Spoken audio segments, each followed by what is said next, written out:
Hello everybody, good evening. कैसे हैं आप सभी? आशा करते हैं सब बहुत अच्छे से होंगे। अब मैंने ये लाइन इसलिए बोली है क्योंकि कैसी भी परिस्थितियाँ हों, हमें हमेशा किसी भी हाल में अपने आप को खुश रखने का मतलब कोशिश करनी चाहिए। आई नो कल का रिज़ल्ट बहुत ही ज़्यादा, जिसको कहते हैं कि एक तरीके से ना मतलब बिल्कुल हिला के रख दिया अंदर तक। ठीक है, it has literally created a havoc upon all of us. ठीक है, स्टूडेंट फ्रैटर्निटी पे बहुत ही बड़ा एक तरीके से जिसको कहते हैं न्यूक्लियर बम ब्लास्ट, वो हिसाब किताब कर दिया। चीथड़े उड़ गए, कुछ नहीं पता लगा क्या कहाँ से क्या चीज़ शुरू हुई, कहाँ पे जाके ख़त्म हो गई, उसका कुछ भी अंदाज़ा लग नहीं पाया है। आई एम डेड श्योर आप सभी लोगों ने अब तक तो रिजल्ट्स देख ही लिए होंगे। ठीक है ना, कल मैंने वीडियो नहीं बनाई, इसके लिए मैंने शॉर्ट वीडियो डाल दी थी, इसीलिए फटाफट से अपडेट के लिए कि ज़्यादा कुछ और मतलब उस चीज़ को कहते हैं ना कि तिखारा ना जाए, एंग्जाइटी बच्चों की और बढ़ जाएगी अननेसेसरली। मैंने सोचा आराम से पूरा टाइम लेके, क्योंकि मेरा भी दिमाग एकदम नम हो चुका था, बिल्कुल एकदम मतलब जिसको कहते हैं ना bonkers, mind has gone on to the level of that sort of like frustration कि ये क्या हो गई एकदम से चीज़। अब मुझे काफ़ी सारे लोगों ने लाइक कमेंट्स में बोला मैम आपकी प्रेडिक्शन तो बिल्कुल वो हो गई, आपने तो 95 to 105 कहा था। हाँ देखिए, मैं बताती हूँ, मेरी ही प्रेडिक्शन नहीं, बहुत लोगों की प्रेडिक्शन इनफैक्ट ख़राब हुई, इवन कोचिंग सेंटर्स की भी ख़राब हो गई, है ना। तो मैं तो उनके सामने क्या हूँ, मैंने तो 4 साल बाद पेपर दिया है और मुझे नहीं पता था, लिटरली बता रही हूँ, कि इस तरीके से भी मतलब कोई चीज़ जाके like ground breaking shocking news ये कुछ इस तरीके से उठा के देने वाला आयोग, नहीं पता था। Frankly speaking, I swear to God, नहीं पता था। क्योंकि 4 साल पहले जिस हिसाब से मैंने पेपर दिया था, जो पता थी चीज़ें, ऐसा नहीं है मैं 4 साल मैंने पेपर नहीं दिया तो मैं देख नहीं रही थी चीज़ों को, देख रही थी, बट इस हिसाब से नहीं पता था कि ये क्या हो गया कल, कुछ नहीं पता है, किसी को कुछ नहीं पता है सिनारियो क्या हो चुकी हैं चीज़ें, है ना। तो इसमें ये कहना कि मैम आपका प्रेडिक्शन ये नहीं हुआ वो नहीं हुआ, किसी का प्रेडिक्शन नहीं सटीक बैठा है।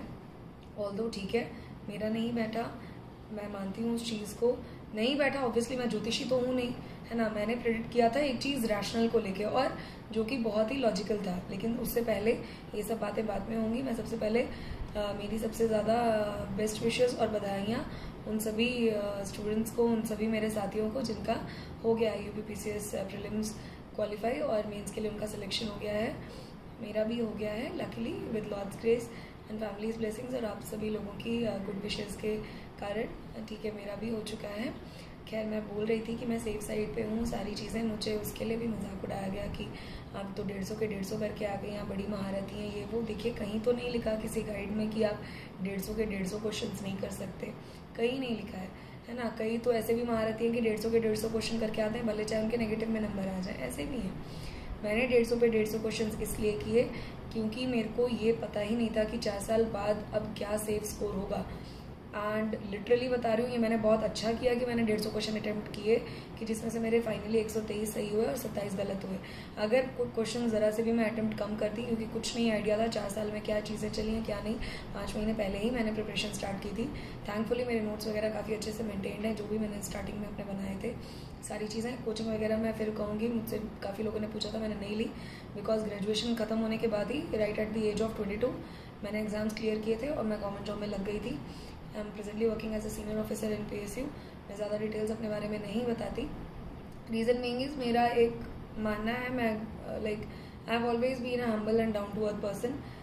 कुछ लोग हैं जो मेरे बहुत मतलब जिसको कहते हैं ना कि जिनको मेरे पे फेथ रहा इस चैनल की जर्नी पे, या जो भी सारी चीज़ें हैं, they know the things, and those who know me, they know my face, they know everything about me. मैं कहाँ पे हूँ, कैसे हूँ, क्या ऑफिसर हूँ, कौन सी पोस्ट पे हूँ, क्या चीज़ें, क्या मेरी सैलरी है, ऑल एवरीथिंग।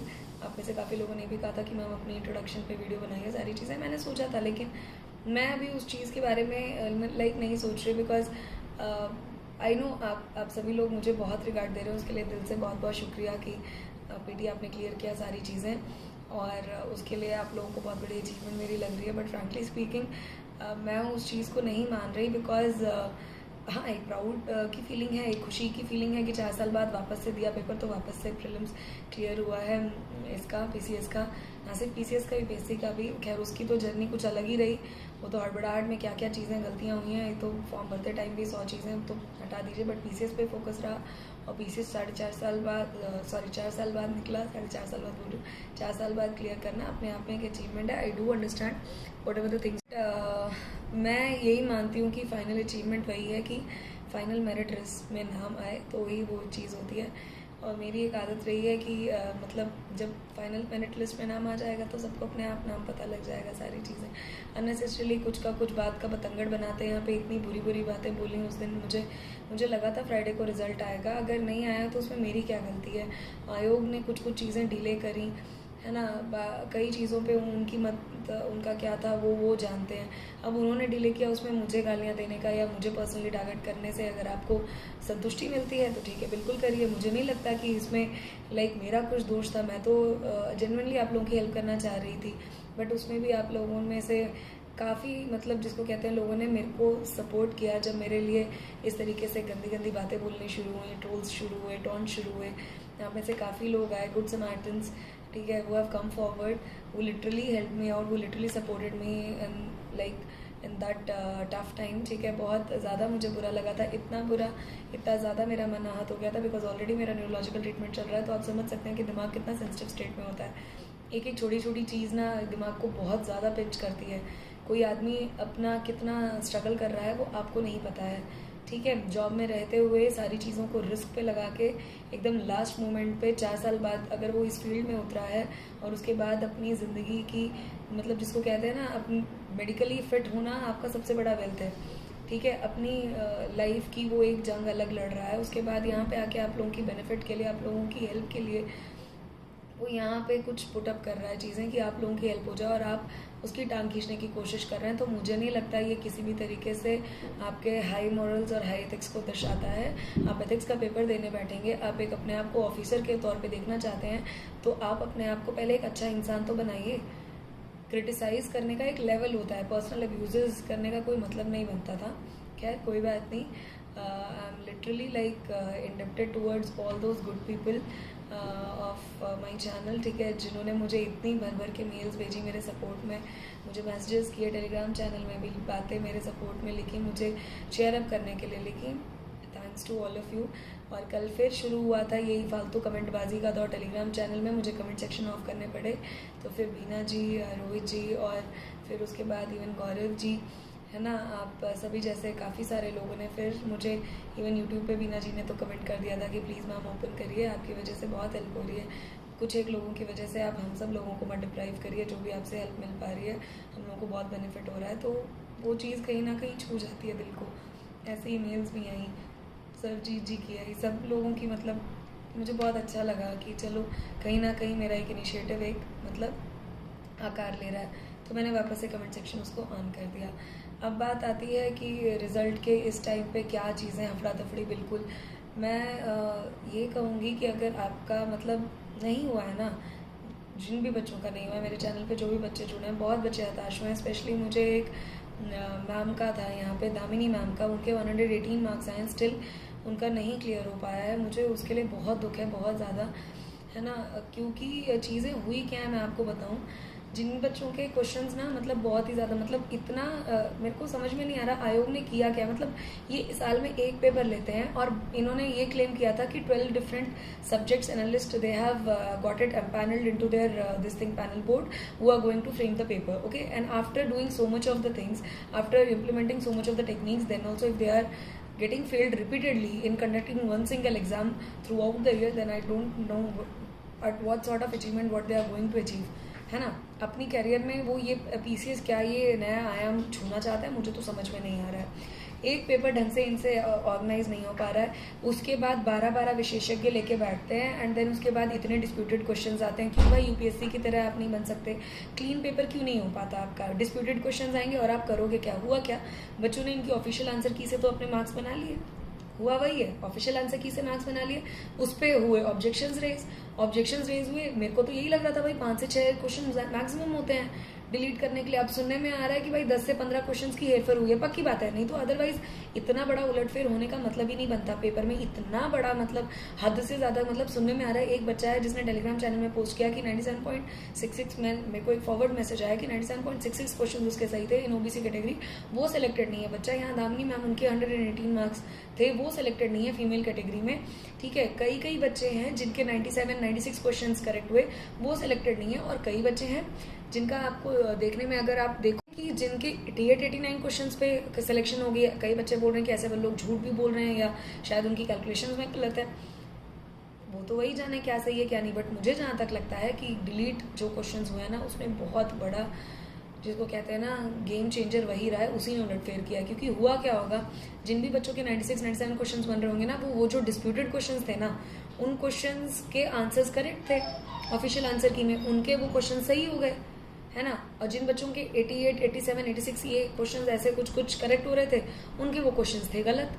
अब वो डिस्प्यूटेड क्वेश्चंस तो हट गए, डिस्प्यूटेड क्वेश्चंस हट गए, आपके डिस्प्यूटेड क्वेश्चंस हट गए तो 86, 87, 88 वाले जो थे उनके नंबर तो बढ़ गए, ठीक है। अगर मान लीजिए 10 भी क्वेश्चंस डिलीट हुए हैं तो 150 से सीधा घट के 140 आ गई, तो 1.33 की जगह जो मैंने कैलकुलेशन बताई थी 1.37, वो अब बढ़ के कितनी ज्यादा हो गई, और देख लीजिए अराउंड 1.39, 1.40 के अप्रोक्सीमेट में बता रही हूँ। फिर से फालतू कमेंटबाजी करने की जरूरत नहीं है, खुद आप देख सकते हैं, ठीक है। ये चीज़ मैं बता रही हूँ, प्लीज़ कोई यहाँ पे आपको टाइम निकाल के अपनी प्रिपरेशन में से हेल्प करना चाह रहा है तो प्लीज़ उस चीज़ को अप्रिशिएट करिए, ठीक है। ये बात मैं स्ट्रिक्टली बोल रही हूँ उनके लिए जो ट्रोल्स करने में सबसे ज़्यादा आगे रहते हैं, जेन्युइन बच्चे जो मेरी बातें समझते हैं, ठीक है, जो मेरे साथ रहते हैं, उनके लिए नहीं है, ठीक है। सो द थिंग इज कि अच्छा, लोग कहते भी है ना कि शराफत को कमजोरी समझ लिया जाता है, ठीक है, वो बहुत बड़ी गलत बात है। अगर कोई आदमी शराफत से पेश आ रहा है तो आप भी पेश आइए, ठीक है। जो भी डाउट्स हैं उसको लहजे में पूछिए, कोई भी चीज़ें हैं, फालतू में अननेसेसरली की छीटाकशी करने से आप कहीं के बड़े इंसान नहीं हो जाते, इससे आपका बड़प्पन नहीं झलकता है, इससे बल्कि ओछापन ही झलकता है, ठीक है। तो आप खुद कैलकुलेट कर लीजिएगा कितनी ज़्यादा मार्क्स पर क्वेश्चन बढ़ गए होंगे, तो इस वजह से 86, 87, 88 क्वेश्चन वालों को बेनिफिट हो गया। वो बेचारे जिनके 96, 97 क्वेश्चन सही हो रहे थे, उनके वो जो क्वेश्चन डिलीट हो गए, खत्म, वहीं पे उनका गेम खत्म हो गया। समझ में आ रही है बात, ये दिक्कत हुई है, ऐसे ये तरीके से उलटफेर हो रहा है। वरना ये क्या हिसाब किताब बना है कि 90 क्वेश्चन फीमेल कैटेगरी में भी सिलेक्शन नहीं हुआ है, 100 क्वेश्चन जिनका सही हुआ है ईडब्ल्यूएस में, उनका भी सिलेक्शन नहीं हुआ है, ठीक है, सारी चीजें। और उसके बाद क्या क्या चीजें ये करने चाह रहे हैं, कुछ पता नहीं लग रही है। अब मेंस की कितनी ज्यादा कट ऑफ जाएगी, कुछ आइडिया नहीं है। जिस हिसाब से इन्होंने लेवल कर दिया है ना, आप सोचिए, मतलब 5 लाख अराउंड बच्चे बैठे थे, मोटा मोटा लेके चले, उसमें से 3 लाख मान लीजिए बैठे प्रीलिम्स में, 5 लाख ने तो मतलब पेपर फिल किया था ना प्रीलिम्स के लिए, ठीक है, 5 लाख ने पेपर फिल किया था प्रीलिम्स के लिए, ओके। एंड देन उसके बाद 5 लाख लोगों ने भरा जो भी फॉर्म्स मोटा मोटा मान ले, उसमें से 3 लाख बैठे प्रीलिम्स में, उसमें से कितनी सिलेक्शन हुई है, 4000 प्लस, ठीक है। सीट्स तो बढ़ी हैं, 254 की है, बट कितनी, मामूली सी। अब कह रहे हैं कि आगे भी शायद बढ़ जाए, 300 हो जाए, पता नहीं, मुझे तो अब इन पे भरोसा ही नहीं रह गया, ठीक है। तो आप ये देखिए कि मतलब पीनट्स जिसको कहते हैं ना, मूंगफली के दाने के बराबर इन्होंने सिलेक्शंस मारी हैं। तो मेंस जो है बहुत ही ज्यादा नेक्स्ट लेवल का होने वाला है।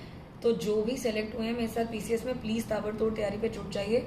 मैं अब स्ट्रेटजी वगैरह की वीडियो बनाऊंगी, थोड़ा अपने टॉपिक्स वगैरह में मैं कवर कर रही थी, तो इस वजह से अभी मैं थोड़ा सा बैकेंड पे हो गई, वीडियोस वगैरह ज़्यादा नहीं डाली। अब मैं जुलाई फर्स्ट वीक से ऑनवर्ड, ठीक है, जैसे भी मुझे टाइम मिला करेगा, क्योंकि टाइम मैनेजमेंट के मामले में टचवुड मेरा ठीक है हिसाब किताब, वर्कहॉलिक भी हूँ, बैठती हूँ एट अ स्ट्रेच सिटिंग तो लगा देती हूँ मैं 4 से 5 घंटे।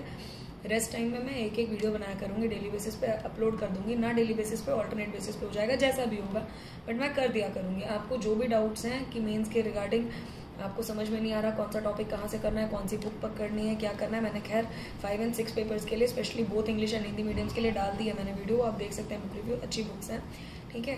बाकी कहाँ से प्रीवियस ईयर्स पेपर करने हैं, ऐसे राइटिंग के लिए क्या है क्या नहीं है, सारी चीज़ें वो सब मैं एक एक करके बताऊंगी। ऐसे राइटिंग के लिए मैंने बता दिया था, वीडियो बनाई थी कि कैसे आपको बेस्ट वे में ऐसे राइटिंग करनी है, वो बता दिया था। तो आपकी जो भी स्ट्रेटजी वगैरह रहेगी, है ना, वो आपको कैसे फॉर्मुलेट करनी है क्या नहीं, वो मैं आपको बता दूंगी। और जो भी डाउट्स हैं आपको मेंस की प्रिपरेशन के रिगार्डिंग, आप प्लीज़ मुझे मेल पे डालिए, मैं वही चीज़ें अपने वीडियो में कवर करूंगी। और अगर आपने टेलीग्राम चैनल ज्वाइन नहीं किया है तो मैंने अब उसका लिंक डाल दिया है अपने चैनल के ही उसमें, बायोग्राफी में जो भी डिस्क्रिप्शन वगैरह होता है, बायो वगैरह जो भी कहते हैं, मुझे टेक्निकल टर्म्स नहीं पता यूट्यूब की, ठीक है, और मैं वीडियो के डिस्क्रिप्शन में भी डाल दूंगी, आप देख सकते हैं, ठीक है ना।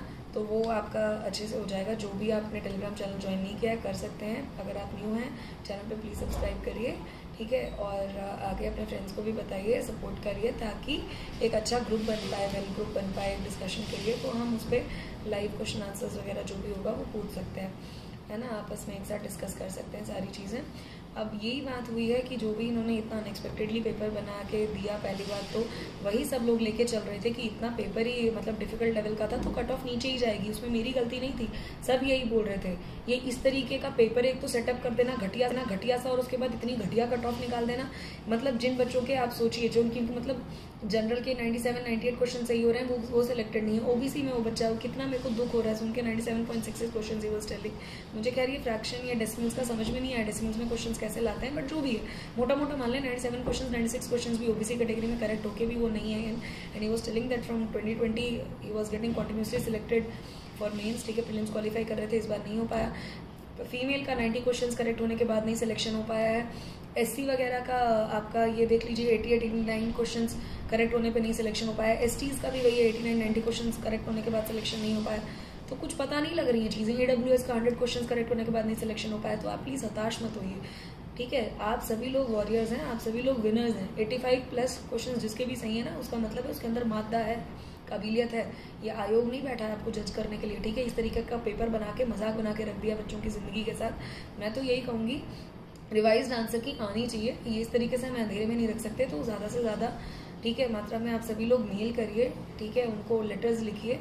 जो प्रयागराज में रहते हों स्टूडेंट्स अगर मेरे चैनल को फॉलो कर रहे हैं तो प्लीज़ आप जाके बात करिए वहाँ पे ऑफिस में, पूछिए उनसे कि क्या चीज़ें हैं, क्या आपने ऐसा गड़बड़ घोटाला किया है, क्या नहीं है, वो बताएंगे आपको क्लियरली। तो सारी चीज़ें एक साथ जुट के आएंगी तो सब अच्छे से हो पाएगा, ठीक है। तो अभी बिल्कुल 2-3 दिन रेस्ट लीजिए जिनका नहीं हुआ है, और फिर उसके बाद नई जोश के साथ नई तैयारी के साथ जुटिए। 2024 के लिए मैंने बुकलेट शेयर कर दिया। 2024 के लिए क्या स्ट्रेटजी रहेगी वो प्लीज़ जो भी डाउट्स हो, कुछ भी कैसे पढ़ना है, एनसीईआरटीज़ क्या करनी है, नोट्स कैसे पढ़ना है, कौन सी एनसीईआरटीज़ पढ़नी है, दीदी जी ने मुझसे डाउट पूछा, और बुशरा जी हैं वो भी पूछ रही थी यूपीएससी वगैरह के लिए भी। सारी चीज़ें मैं 1 बाय 1 डिस्कस करूँगी यहाँ पे, डोंट वरी अबाउट इट। और बाकी जो भी डाउट्स हो प्लीज़ मुझसे पूछेगा, मिल के करेंगे, मिल के ये जंग जीतेंगे। और अपकमिंग आरओ एग्ज़ाम आ रहा है, जिनका नहीं हुआ है यूपीपीसीएस में वो प्लीज़ आरओ एग्ज़ाम की तैयारी करें, ये आपकी तैयारी वेस्ट नहीं होने वाली है। Don't worry about it. 2-3 दिन बुरा लगता है, I am dead sure. Please अपने पेरेंट्स से बात करिए, अच्छा फील होगा आपको। अपने कज़न से बात करिए, कहीं बाहर चले जाइए, थोड़ा घूमने फिरने, थोड़ा मंदिर जाइए, अपने भगवान जी को पूजिए, जो भी जिनको भी मानते हो आप, है ना। तो प्लीज़ थोड़ा सा अपने अंदर पॉजिटिविटी लाइए, और कुछ चांस नहीं है। आयोग में तो खेल खेलना है, हर साल उसका यही रहने वाला। अब तो मैंने देख लिया रवैया, ये इसने मेरे को बहुत बड़ा शॉक दिया है, मैं बता नहीं सकती, ठीक है। तो इसी पॉजिटिव नोट के साथ मैं एंड करती हूँ ये वीडियो को। प्लीज़ आप बुरा मत मानिए, नहीं हुआ है दोबारा से। जो कहते हैं ना, there is always a better chance, there is always a better day with new hope, है ना। तो रश्मि रति वैसे खैर टेलीग्राम पे सब लोग ही बच्चों की हौसला अफजाई करने में जुटे हुए हैं। रश्मि रति अगर आप लोगों ने नहीं पढ़ी हो, क्योंकि मैं कविताएं लिखती हूँ, कविताओं का मुझे बहुत शौक है, तो आप प्लीज़ पढ़िएगा उसमें, ठीक है। वसुधा विजेता कौन हुआ, ठीक है, वो जो पैरा है उसको पढ़िए, आपको बहुत अच्छा लगेगा, है ना। तो वो सारी चीज़ें, थोड़ा सा वीरस की कविताएं पढ़िए, अपने अंदर जोश लाइए, सब अच्छा होगा। प्लीज़ आप परेशान मत होइए, I am there with all of you. जो भी डाउट हो, कुछ भी हो, प्लीज़ मुझे मेल करिए, टेलीग्राम पे डाउट्स पूछिए, मैं सबको रिस्पॉन्ड करती हूँ, ठीक है। बिल्कुल परेशान नहीं होना, बिल्कुल टेंशन नहीं लेनी है। आप सब लोग काबिल हैं, आप सबके अंदर मानता है पीसीएस ऑफिसर बनने का। ये मेहनत आपकी रंग लाएगी। इस साल नहीं हुआ तो क्या हुआ, अगले साल आप ज़रूर एसडीएम डीएसपी बन के निकलेंगे, ठीक है। Don't worry about it. Please take very good care of your self, because आपकी फैमिली के लिए आप बहुत बड़ी होप है। अच्छे से खाइए पीजिए, आराम करिए, बिल्कुल टेंशन मत लीजिए, ओके दोस्तों। All the very best once again, many congratulations to all दोस्त जिनका सिलेक्शन हुआ है मेंस के लिए। साथ में तैयारी करते हैं मिलके, होपफुली सबका अच्छे से जाएगा। और जिनका नहीं हुआ है वो आराम से 2-3 दिन रेस्ट लेके वापस से तैयारी में जुटिए मेरे साथ, ठीक है। All the best, bye bye, good night, take very good care of yourself.